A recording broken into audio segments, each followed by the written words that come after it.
when we were talking on Instagram and you said you weren't like super into horror. Yes. I feel like I went really far on the other You end. did. I was shocked by what you sent me.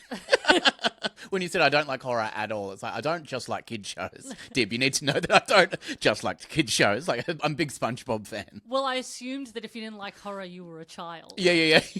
And One you- or the other. And you had the taste of a child. That's right, and that is correct. You've known me for long enough. That is actually my vibe. But I also think that this show, I don't know if it is just for children. I think it's one of those cartoons where it's like kids can watch it. There's nothing too cerebral, but hey, sometimes there's stuff in there that's, you know, smart for adult people. Well, when we were growing up, I don't know if you've ever seen a show called The Simpsons. I never I feel heard like of I've heard of it. Well, that was very much like a show that I think when you get older, you go, oh my God. Like I started rewatching a lot of The Simpsons. Like in lockdown, I was just watching The Simpsons. That was my lockdown. And for me, I was watching it going, I never got that. Yeah. I never got that reference. So that's kind of a great thing. People say that about Bluey now, that their kids, they like watching Bluey with their kids because there's a lot more in it and there's kind of heavier themes than kids would actually pick up on. Yeah, kind of like planting a seed of a bigger thing that they can think about as they get older. And then one day it'll sort of click in for them like, oh, that's what that was. Yeah. And also, like, I guess talking about progressive ideas and inclusivity and everything is great in a cartoon when you really, like, I don't know if SpongeBob necessarily did that apart from the big starfish that lived under the rock. Hilarious. Sam Petersen, welcome to Yes, Reanimate. thank you so much for having me. Now that that's out of the way. Yeah. Back to the real issue. SpongeBob chat right up front. Well, we've got to because even though it sounds weird, dear listener, to be covering a SpongeBob SquarePants episode, this one has Jeff in it. It would be insane to be covering it if he wasn't. Well, this is more recent. I think this was a couple of years ago. So we're up to season 13. Been going a long time. It has, absolutely. Which, you know, is fine because as with a lot of animated shows, it's a fantasy world. You can do whatever you want with it. Yes, that's correct. When I saw it, when I was watching it, I was like, I haven't seen this one before. And then in my head, I was like, why are you even thinking that? I've never watched a lot of SpongeBob SquarePants. Like, oh, this is new to me. It's all new to me. Look, I loved, and I still love that first movie. Oh, yeah. Very With silly. David Hasselhoff. Yeah. Yeah, the Hoff was in it. That was great. Very silly film. Yeah. Good fun. But 10 stars out of 5. I wouldn't. It's huge. But I wouldn't like go out of my way to watch SpongeBob now, which is very different to the kinds of people that I realized are out there when I went looking for information on this episode. There's like several different SpongeBob's like wikis. Really? Yeah. Okay, Wiki feet? No, not quite. Never seen his feet. No, I'd love no. to see his feet at some point. I mean, it'd be worth its weight in gold. Yeah, you know? absolutely. Those holy feet. The holy grail of sponge feet. Yeah, the sponge feet. It's one of my favourite sponges. Sponge feet SquarePants. Yeah, they're incredibly detailed. Sure. And there's even kind of like, I wouldn't say there's like warring factions, but there's a lot of like in-universe gossip about like, you know, how certain writers are just really well known for only, you know, like they only write terrible stuff. This writer is one of those. Oh, wow, okay. Like when looking him up, there's all of these like people complaining on the internet about how all the episodes he writes are shit. Is he a SpongeBob staff writer? I don't know if they have like staff, right? They've probably just got like rotating, because there's so many Yeah, episodes, sure. they've got like a rotating roster. And so people are picking him apart. Wow. Danny Giovanni, if that means anything to anybody. There'll be someone listening that's really mad right now. Oh, my just God. clench fists. Oh, God. Gone fully white. I've gotten on the wrong side of the SpongeBob fandoms. That's odd, though, to know that much about, like to care about SpongeBob that much that you know the writer that you hate. That's a pretty big deal. I find it weird, but there is something in the idea of being really interested in Jeffrey Combs that's probably quite weird to some people. Sure. You know. Why did you start being interested in Jeffrey? Why does the sun rise? Yeah, well, okay. And I think, okay. No, Are you the made your point. Are the stars just pinpricks in the curtain of night? It's a Who's to say? beautiful thing to say. I've said this before on the podcast, but I saw a film he was in called The Frighteners with Michael J. Fox when I was very young, you know, 11 or 12 or something. And his performance in that stayed with me for so long that when I became an adult and started watching horror movies, I went, oh, that's the guy from Frighteners whose performance stuck with me and I loved and is insane. Yeah. And so I was always watching his films, and then in lockdown, obviously I'm like, well, this is as good a time as any to try to watch every single film. Because I'm a big Tony Shalhoub fan. I've always been a big Tony Shalhoub and Whoopi Goldberg fan. Huge Whoopi fan. Okay. Less so in the last few years of Whoopi, to be honest. Mm-hmm. Her view opinions have not always been the greatest. Yeah, she's gotten a bit rusted on. But Tony Shalhoub, I'm a huge Tony Shalhoub fan because I loved Monk, the obsessive compulsive detective. And I have said to so many people over the years, in the podcasting world, I've been like, do you want to just start like a Monk recap podcast? And every single person goes, no.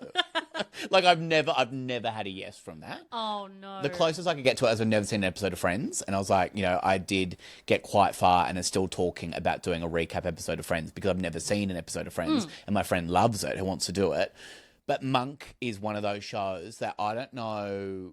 For me, it's one of the greatest shows of all. I love it, and it's aged. It hasn't aged that well. It's very odd, and it was also one of those first shows, the detective who had something that made him really good at what he did. Because I don't know if you remember, after it was like there was like a blind detective who could just hear a little bit better and solve crimes by hearing by different things by listening. And it was so weird, and it started this weird trend. He had and then like people like House, who like so House was post-Monk? I think so, yeah. The brilliant man who is sometimes kind of a dick, but he gets away with it because he's incredibly so brilliant. And he gets the job done, damn It's it. like the real goddamn world, am I right? I don't think I've ever met anyone that knew Tony Shalhoub more so than just like, that's a character actor. Yeah. Let alone being like your favourite actor. Oh, my favourite actor. Because I think I saw him in Men in Black for the, when he gets his head shot off. Yes. And I was like, this guy's got it. When someone has their head shot off in a film, that's my favourite thing. So I was like, this guy's good. And there aren't many actors that have had their head shot off that have grown back, is the also important thing to say there. That is important, and it comes back smaller. There's a lot of good character actors in Men in Black. I watched it again the other night. I was like, hey, Vincent D'Onofrio, you're pretty good. Yeah, you're pretty good. Yeah. Some of you people are pretty good. Yeah. But so I understand starting a podcast about what I'm saying is about Jeffrey, because if I had my way, I would have been recapping Monk non-stop. I believe in you. I believe that you could make a Tony Shalhoub podcast happen. Yeah. And I think you should call it. Oh, this is good. What do you think? Because I've been thinking about it, and I haven't come up with a solid enough idea. Grand Monk Railroad. That's good. That's good. That's something. We can workshop it. I suppose you have to know who Grand Funk Railroad are to get that. But it's still pretty good. Yeah, I like it. Because I was like, I didn't know if it had to be something. Because I was going to call it the Tony Awards or something. And just every episode I award him with a different accolade. Give him his flowers. Aww. Let him flourish, because he deserves to flourish after all this time. And he also did a new, the latest Monk's Last Case. I don't know if you've heard of it, but it came out quite recently. Oh. They've done another updated version, Monk After COVID. That's in the last like 6 months. So Monk's still going, is what I'm saying. Monk's come back. It's rebooting. Monkey Dory. Okay, you've done it. You've done it again. You've done it again. Okay. That's the end of the podcast. Yeah. I switched it off for you. I can't go any further than this. Just leave. Always leave on a high. Yeah. So this episode of SpongeBob. So it's a great segue. Yeah. This episode of SpongeBob. Desperately to get us back on track. So season 13, episode 13B, because SpongeBob's one of those ones that has like 2 mini episodes in each episode. This one is about something that I love in horror movies. Mm-hmm. Where SpongeBob finds a man in his walls. Yes. It's not a trope in horror movies until you realise how often it kind of does happen. Yeah. And then you start seeing it everywhere. Yeah. I love a boy in the walls movie. Boy in the wall. Oh, I love when there's someone trapped in a wall, especially if it's like a little man. Yeah. Yeah, some little man, some dishevelled, always a bit dishevelled because they've been in there for a hell of a long time. Well, he's in the walls. What do you expect? In the wall. Yeah, that's right. What are you going to do? Listening to everything you're saying. Yeah, see you through the eyes of a painting. Yeah.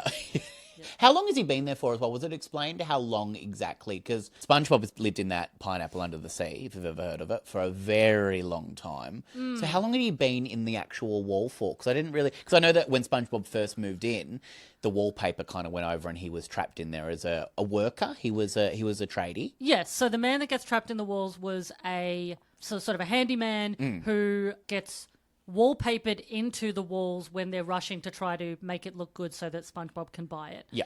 So again, time is, I think, immaterial in the SpongeBob universe. Sure. No one seems to age. Yep, that's true. Is SpongeBob a child, even though he has a job and a car?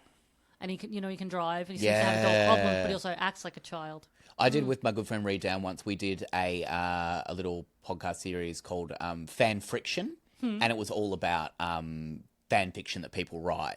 And Amazing. we read the most disgusting SpongeBob porn. Wow, that is And it was that disgusting. is a tall order in order for something to be the most disgusting fan fiction. It was so gross because they kept talking about how many holes SpongeBob has, and that was I'm sorry about doing this and lowering your podcast like this, but No, please. but it was so gross, and so now when I watch SpongeBob, which isn't often. I mean, it was this week I watched it, but yeah, I was just going, oh my goodness, like it took me back to the reading that awful bit of fan fiction. Unfortunately, now I still, whenever I see a Minion, I still think of Minions pornography that I read several years ago, and it makes me physically ill to think It's about. disturbing. It's absolutely disturbing. I hated Minions before that, Yeah. and now I am physically Got many repulsed reasons. by them.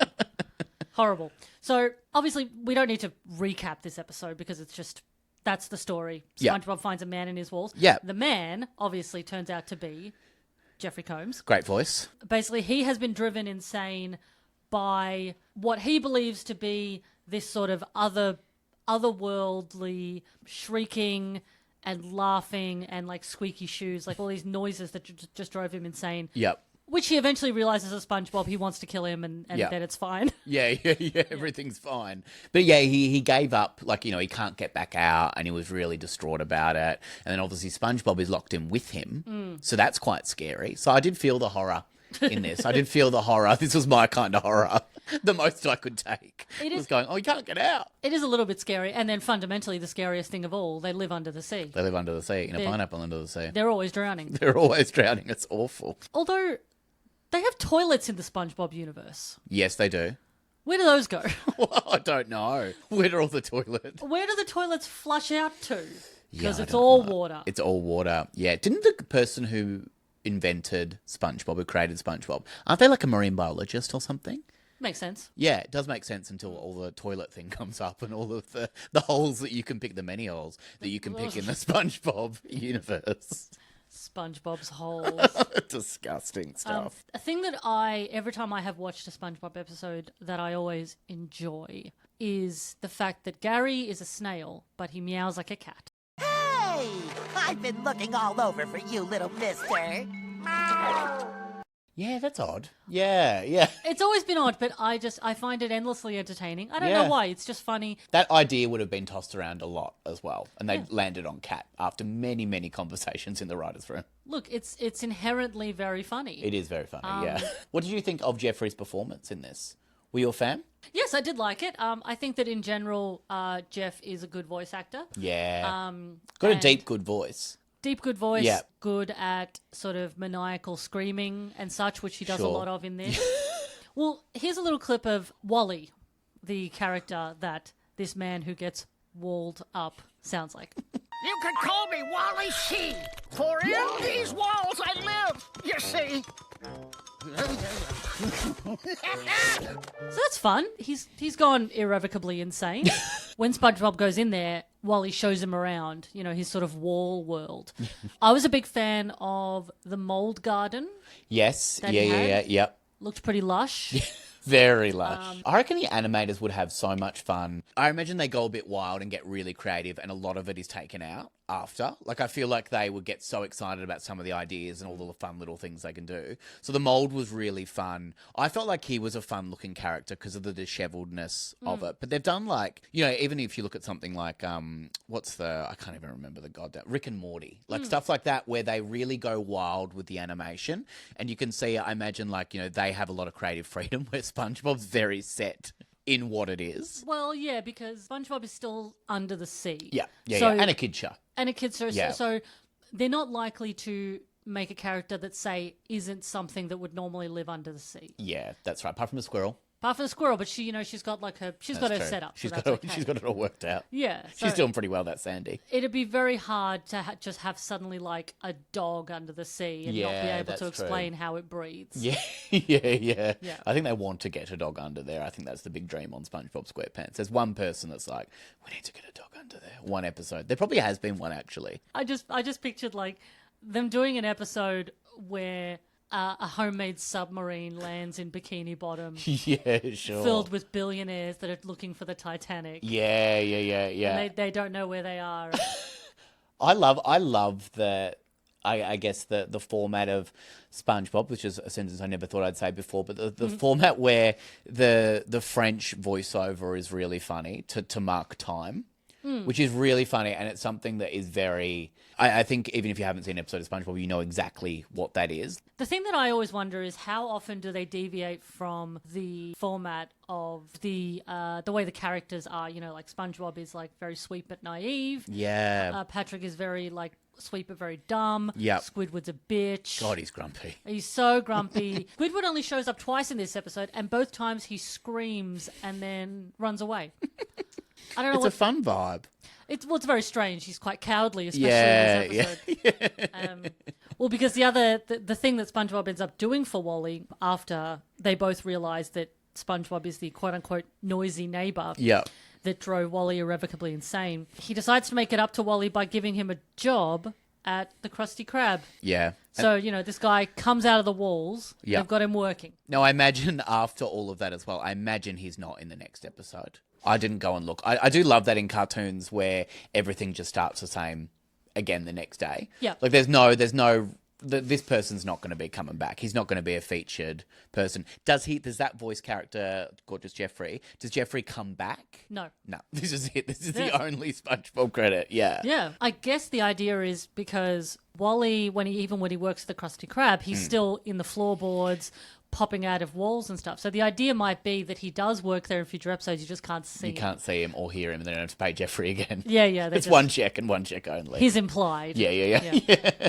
It's like, see there where the animators like made the floorboard move a little bit? Yeah, that was him. You can tell. Yeah. So there's a couple of instances in here where the animation I think is really interesting, which I like because I really like a lot of the animation from the 90s, like your Rocko's Modern Life. Yeah. Your Are Real Monsters. One of the greats. So a lot of that Nickelodeon stuff when I was a kid. Mm-hmm. And I don't know if you were a big Nickelodeon kid. I didn't have it, but I love those shows. Yeah. Yeah, because I remember watching Are Real Monsters, and I really liked, what was her name? The big candy-looking lady. Oblina. She was great. She was great. And the evil villain. I had a video game with the evil guy. He was a creep. It was something like Crumb. Crumb? Was it Crumb? Because Crumb is the guy with the eyes. Oh yeah, okay. But the teacher is called something like the. He was bad news. I want to say the Crumbus, but that's not Crumbus. right. It's the Crumbus, the apple Crumbus. He was evil. Whatever. He was an evil guy. I didn't like him that much. The Crandall. Yeah. Although now that I look back at that particular character, I realize that they sort of made that character a little bit drag. Yeah. Because it's ostensibly meant to be a male character, even though it's a monster. Mm-hmm. But I still remember him having red high heels and lipstick. Yes. And I think earrings as well. Yeah. Very Eddie Izzard of the time. Yeah, but they shouldn't have made him such a jerk. Yeah, yeah. They should have had actually quite a good person. Could have been a lovely person. They should have made like proper monster representation. Yeah, actually, that's true. That is actually true. There's a lot of Hey Arnold. I always see people love Hey Arnold and those shows, but I thought, Hey Arnold. Maybe that's just my algorithm, but people love that Hey Arnold. It's because you're always putting Hey Arnold. Hey Arnold. Typing in Hey Arnold. Siri, look up Hey Arnold again. Hey I love Arnold that cosplay. Stuff. Cosplay. Yeah. I'm always dressing up as a Hey Arnold character. Hey Arnold feet. Yeah. That sort of gear. Yeah. I love those Nickelodeon shows that eventually came to the regular TV world, the free to air TV. What was the guy? Not Arnold, but the Aardvark guy. Arthur. Loved that Arthur. I thought he was fun. I liked Arthur. I thought he was good. See, it wasn't weird enough for me. Wasn't weird enough. Yeah, you like the weirder animation. It was too nice. Yeah. It's like, he's here. He likes his sister. Yeah. They're going to school reading books. That's true. I'm like, hey, man. There's some people with real problems. Yeah. I want this to go wild real quick because you're a horror fan from way back. You wanted this sort of SpongeBob themed episode to be in there. Yeah, I wanted creepy shit. Like Ren and Stimpy. Oh my god! Ren and Stimpy, freaky shit. That was freaky. That kind of scared me a little bit as a child. Yeah, still scares me to this day. As a non-horror fan, still scares me to this day. Very visceral animation. Yeah, a lot of freaky. What was that other one? The Beavis and Butthead. They were not freaky, but I always found that weird animation. I was just like, I don't know. I wasn't really. I think King of the Hill is kind of the same for me, where I don't really understand it. Like it's not really for me. I'm like, oh yeah, it's not. I don't really like the humour maybe in Beavis and Butthead so much. But a lot of people loved Beavis and Butthead. Well, because King of the Hill is also, it's the same guy. Yeah, Mike Judge, yeah. Yeah, it's quite, in a way, it's quite dry humour. Yeah. A lot of it's can be quite deadpan. Yeah, like Daria.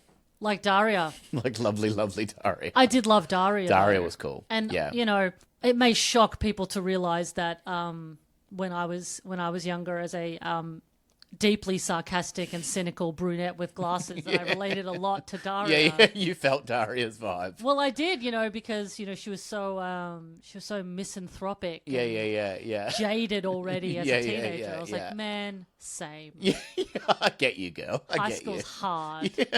It's so hard to not be a popular teeny bopper cheerleader. And we're over it. Do you ever like think about the person you used to be and like physically cringe? Yeah, Yeah. sure. Yeah. Yeah, I think so. Yeah, when you think about things you did in high school and stuff, and even primary school, and you're like, oh my God, why'd I do that? What kind of teenager were you? I was really into drama. Shocking. Yeah. Really into drama.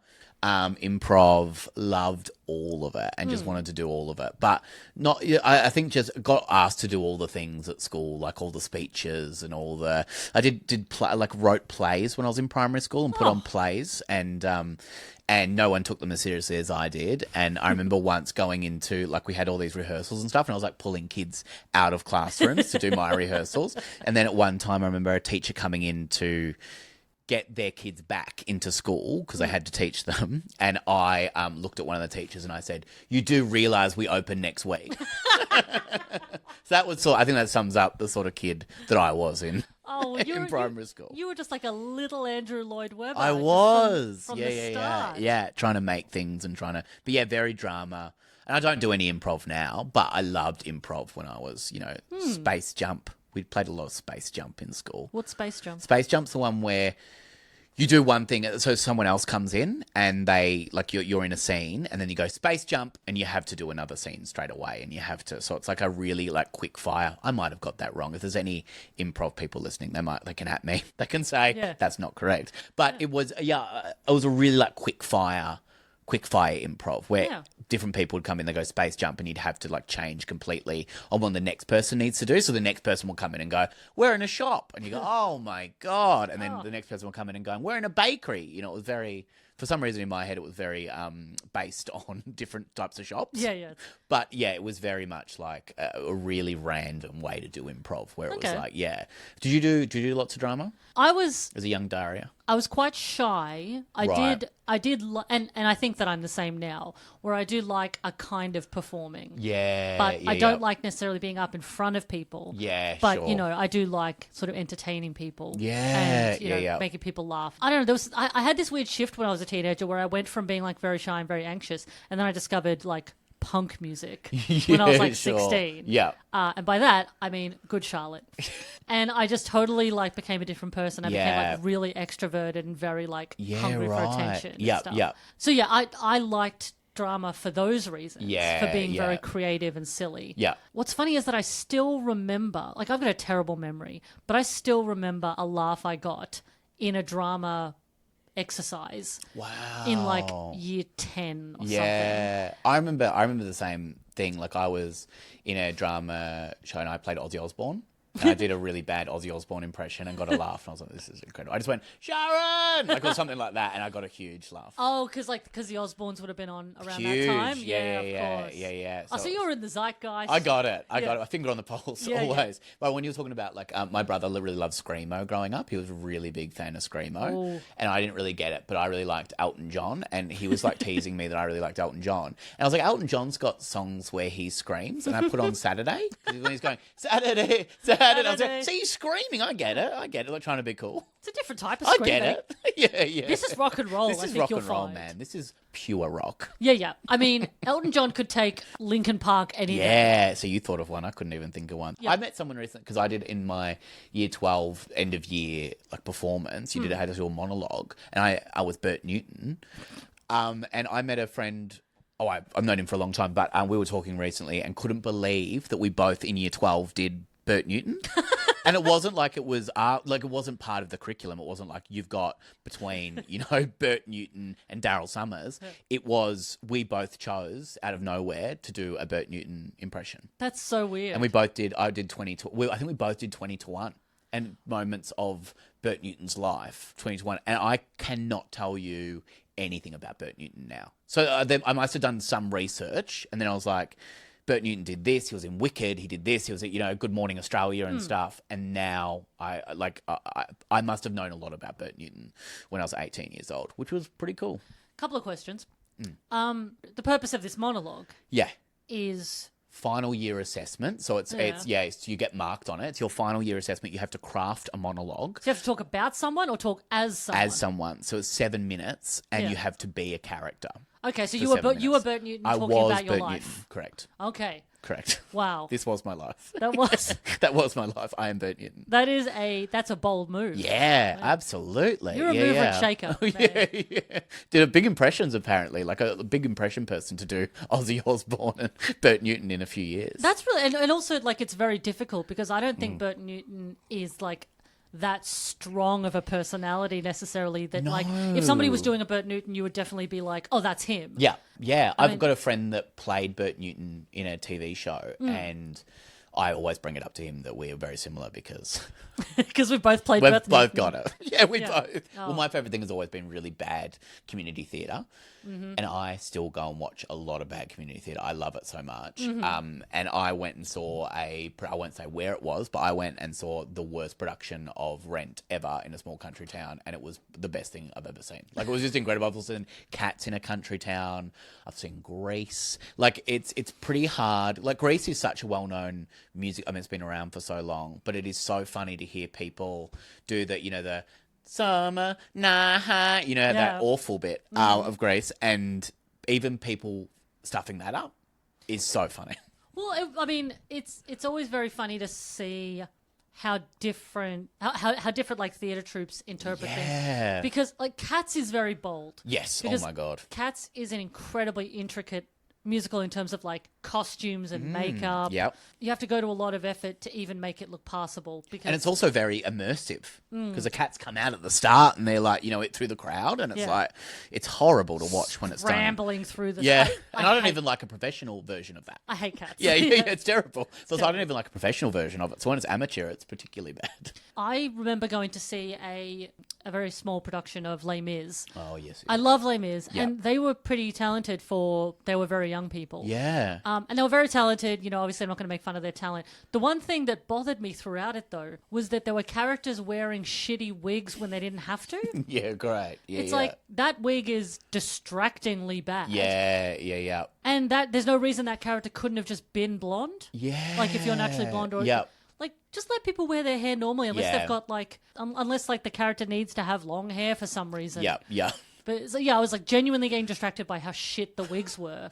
I see films... It really turns me off in a film now where the wigs are really bad. Like, I get completely turned off the film. There was one recently what was it about? It was about blackberries. I think this is called Blackberry. Oh, yes. And the wigs in it are so bad that Really? I just couldn't watch it. I was just like, I can't do this. Yeah, well, because I thought that was something that everyone liked about it because there was...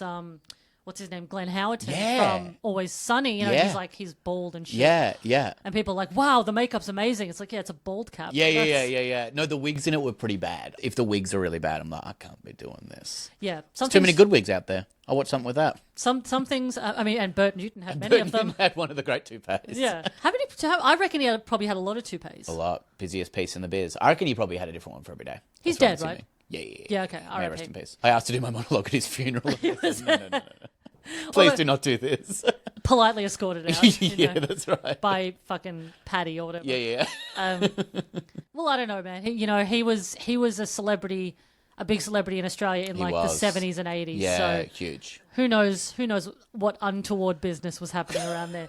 Don't sue me for libel. Yeah. Allegedly. Say allegedly. Allegedly. Yeah, allegedly, you're fine. It's just, I'm sure we're all waiting for Australia's yew tree, It'll happen any day. Yeah, that's right. So SpongeBob. Yes. I really enjoyed a lot of the sillier drawings, and I'll post them on the social media because there is some really fun imagery. And obviously I'm not going to try and describe them. I'll just show you what they look like. But it's very good when animators do that, because I think some animated shows, because I have friends who have kids, I sometimes see the things they're watching. Yes. And children's TV looks insane. I don't know. I'm trying not to just be like nostalgic and just be like, things were better back in my day. Yeah. Blah, blah, blah. But sometimes I do watch things now and I'm like, this looks bad for your brain. Yeah. Animation that's too slick, I don't like at all. Like, I love the rougher stuff and I guess, like, all those shows that we were talking about before, there's something so nice about them because they feel like very handcrafted. Yeah. That's why I've always liked those sorts of shows, because you feel a bit like it's very characteristic, which is nice in a TV show. Yeah, there's a lot of TV shows now, and I guess like stuff on YouTube that's just like computer generated or even just like sort of almost AI looking shit. Yeah. Like, yeah, and it's like, I don't think there's any problem with having kids watch something that's like a little bit weird. No, that. No. I mean, like when The Simpsons got a bit too slick. If you've ever seen like the later episodes of The Simpsons, you're like, oh, I don't like this. This is too good. Like, it looks too good to be. Yeah. It's kind of like when you pause The Simpsons and there's like, You've paused it in between two like animation cells, and it just looks like the looks eyes a bit off. Eyes are on the other side of the head or something. Yeah. The real downfall for The Simpsons, I think, was when they were trying so hard to be Family Guy. Yeah. And so there was a lot of just like weird like pop culture stuff. They wanted to be cool again. Inserted in. Yeah. They were losing people. They wanted to be cool again. I mean, I don't even know who is watching The Simpsons now, apart from Murphy McLaughlin. Oh, Murphy loves that. Yeah. Like, I don't know why it's still going. No, I don't know either. But The Simpsons is one of those things where it's like, it should have died years ago. Yes. It is flogging a dead horse very much at this point. Absolutely, yeah. The horse is long dead. Yeah. The corpse has been battered to a pulp. Yeah. Now they're just battering ground. But they're still going. Yeah. They'll never stop until all of the original voice cast is fucking dead. Yeah. May Marge Simpson, the character actor who played Marge Simpson, may she rest in peace. Oh, yeah, she died this week. Recently. Yeah, oh. It's very sad. That'll date your podcast. Oh. You're like 50 weeks ahead. Yeah. It's like, oh my God, I'm so sorry. Oh no, I'm behind the time. Yeah.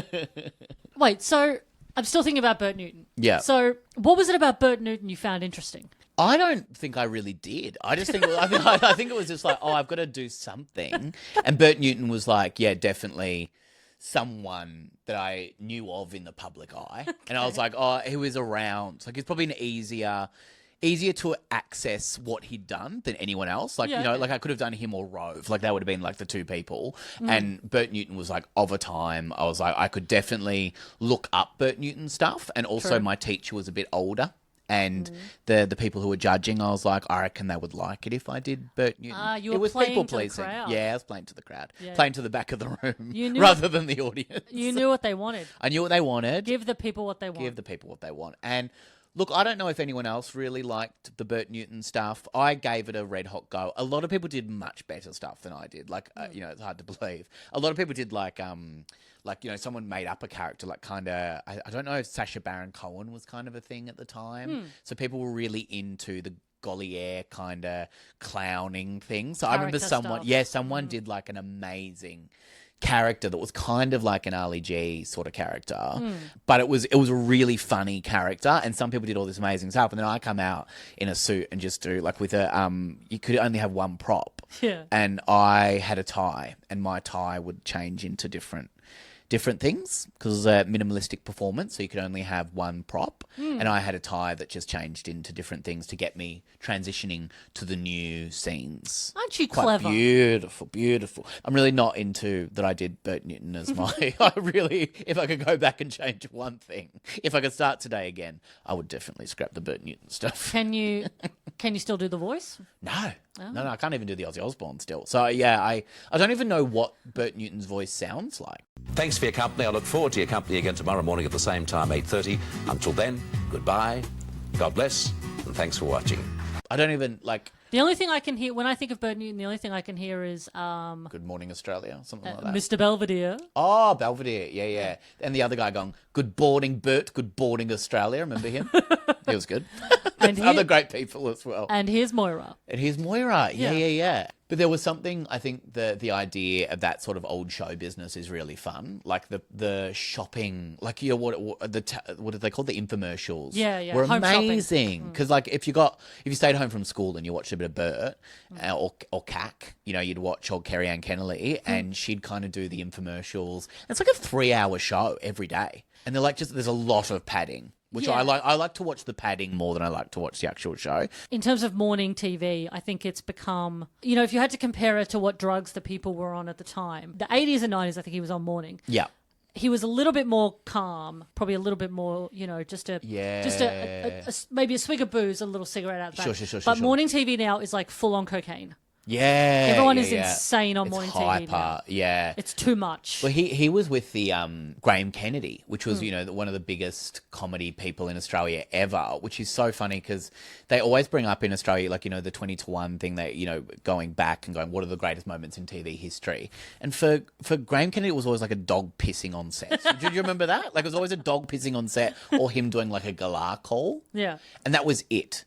And that is the saddest state of what TV was. I mean, Australia, Australia. dog pissing on set's hilarious. Yeah, there are a number of Australian comedians or just people in entertainment. Yes. Some who are still making decisions who are just stuck in like the early 80s. Yeah, blankety blanks. The And funniest all of thing in the world to them is like doing an Italian accent. or bringing an animal on Yeah. that you don't know what's going to happen. And Yeah. that was like they did, and I think they even did that on Rove Live as well, like a much later TV show. It was like they brought an animal on, Ranger Stacey or whatever, and they'd bring her on, and she'd like just have a reptile. And just put it on your lap. I'm fine with that. I think that's like a classic.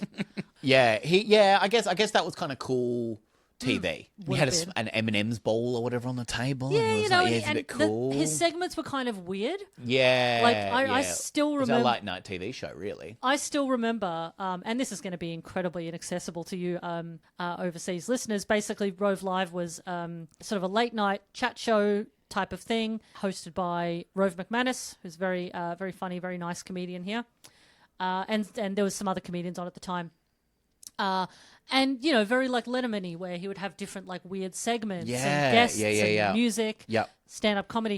And I still remember a segment he had that was just called Tiny Man, Big Hair, and it was just about how the lead singer of Human Nature is really small, but he has really tall hair. Right. I don't remember that segment. That's I still amazing. remember That's so funny. the theme song. I remember What The, which was Yeah. Where he just kind of gets sent in mail, actual physical mail, and he'd hold something up and just go, "What the?" Like it was just really weird stuff. What was the theme song for? Tiny Man, Big Hair, Tiny Man, Big Hair, Tiny Man, Big Hair. Just a picture of this guy. That's so funny. Written by John Human Farner. Nature. Beautiful. So stupid. That's so funny. Yeah, Let's bring it back. Let's get a petition. Let's bring it back. simple TV. Simple times. Sometimes all you just need is just a bit of silliness. Yes. Here's a funny misspelled ad. Well, I want to Here's know. JK from Jamiroquai. It's all you need. It's all you need, basically, for a hit TV show. And then a dog pissing on set. I think that there must be a kid out there that did Rove as their Year 12 monologue. I'm sure there is. Like, Rove was really popular for a while. And there must have been people that have, over time, people have moved away from Bert Newton, unless there's a kid in 2024 that is doing Bert Newton. Oh, that poor kid. I know. You know They're what? not going far in life. You know, kid, if you're listening, I love you, and one day you're going to find your niche of people to hang out with. Yeah. Don't worry about it. Everyone hurts for a bit. Everyone in high school makes fun of you right now, but you know what? One day you are going to be on the stage at the Sydney Opera House. Oh my God, tread the boards once again. You'll hear that stage calling. One Dr. Footlights will step in every night. One day you'll find your people. Gotta find your niche. I'm gonna just do Bert from now on stage. 20-1. Just keep saying 20-1 over and over You've again. mentioned 20-1 several times. I'm sponsored by them today. I'm sponsored by a TV show that hasn't been on for at least 10 years. Yeah, I was going to say, I don't even think that. It's been over a decade since I don't 20-1. watch a lot of free-to-air TV, but I Yeah. don't think it's on. Yeah, Dave Thornton did the reboot. For For international listeners, 20 to 1 was basically, how would you just one of those like countdown shows? Yeah, I'll take this one. Yeah, They basically just count down different moments in TV history, and they give them a rating. So it's like the most and it'll be like the most awkward moments in TV history. Yes. The funniest moments in TV history. The most shocking moments in TV history. It was just basically that. And every single clip, because I had to get the rights to it, was pretty much from that station. That makes So sense. it was very limited to what footage they had access to. Yeah, and there's always a lot of like talking heads being like, and that was an insane moment. Oh, And I was loved a kid it. watching it on TV. It's always Mark Trevorrow who plays Bob Down, just going, that was amazing. You know, that's pretty much all it is. That shocked me to my core. Yeah, just Bob Down being like, and I was aghast. Yeah. I couldn't believe it. They just copy and paste that exact reaction to every single episode. Oh, look, you know, he's onto a winner with his shtick. Yeah. Absolutely. So SpongeBob. Yeah, yeah, great. Well, I think it's hard because this episode of SpongeBob is like 10 minutes. Yes. Yeah. So we've gone through everything that happened. Yeah. I always worry like how to cover things like this. Sure. But I realize all I really need to talk about is how good Jeff is. He was great. And he was good. Very believable as an old dishevelled person. Fish? Yeah, it wasn't really clear. Fish? Question mark? He just had kind of the body of a man. Yeah. I liked it. I thought it was great. I thought he was really good, and I thought his voice was fantastic in it. Because you know how sometimes on SpongeBob people are really like obviously a fish. Yeah. Like there'll be like a big puffer fish. He's a hella fish. Yeah. And then some people are just like a vague fish shape. They're kind of like generic fish. Yeah, he's a generic fish. I didn't know what he was, but I really liked. I thought the portrayal was real. I thought it was raw. It was intense. Yeah. And I feel like he brought his gravitas to the role of fish thing. So you believed I believed him living in the wall. That's what I believed. that he was a man trapped in the wall. Fish. That's right. Fish man. A fish living in a wall. Yeah. Yeah. It's no Sammy P as Bert Newton, but I think it'll get there in terms of performances. You believe, kid. All right, Sammy P, anything to plug? I've got a podcast called Confessions, which has been running for 6 years, and I find the weirdest Reddit confessions every single week and read them to two wonderful guests. And I have another podcast called Your Two Drunk Aunties with Bron Lewis, where we're two drunk aunties. Basically, that's our vibe all the time, and we just get a glass of wine together, and we try and fix people's problems, and we never ever do. I'm shocked that it took you this long to have a Drunk Aunties podcast because that is definitely your overall personality. that's my overall personality. Yeah, so I don't know why it's taken so long, but as soon as I started doing it with Bron, people are like, yeah, it makes sense. That's your vibe, and that's also Bron's vibe, so it goes quite well together. And sometimes we get a little bit mean to each other, which drunk aunties always do. Oh, they do. They can be so... Oh, we're so catty to each other, and we fight a lot, which we do in real life anyway, so it's actually perfect. It bleeds into our drunk auntie vibe. You get a couple of related women of a certain age. Yeah. Have a wine. Throw some white wine in there. Some dry white wine. Yeah, white wine. Just a little cask. Yeah, the gloves are off. Yeah, oh my god, it gets vicious. Moscato or That's right. Yeah. Some Savvy Beat, some Pinot Gris that's been out of the fridge for a bit too long. We don't know how long that's open for. I was going Fruity Lexia. Oh, great! Yeah, we'll have some of that as well. cheaper. Some Passion Pop. Well, we have Jans on the podcast, and we love a Jans, and we're trying to get a Jans sponsorship. So if you know anyone that works with Jans, please do let me know. I don't drink wine, so I can't help you. But if you need somebody to be the slightly more sober auntie that comes over with tea, Yeah, great. and tries to bring everybody down. Yeah, great. Yeah, Yeah. take them down a peg or two. Just really bring them back down to life. Just stop them fighting. Yes. 'Cause, one day they're going to say something that's really going to hurt each other. And you don't want to say something that you can't come back from. That's actually true. Yeah, but we don't remember it the next day. Yeah, We wake up and abuse each other over text yet again. You've got to remember that you guys love each other. That's actually true. That's the heart of everything, actually. Sometimes. Sometimes, not always. It's certainly the heart of this podcast. Yeah. That's actually beautiful. Gonna make me cry. Thank you, Sammy. Thank you for having me on.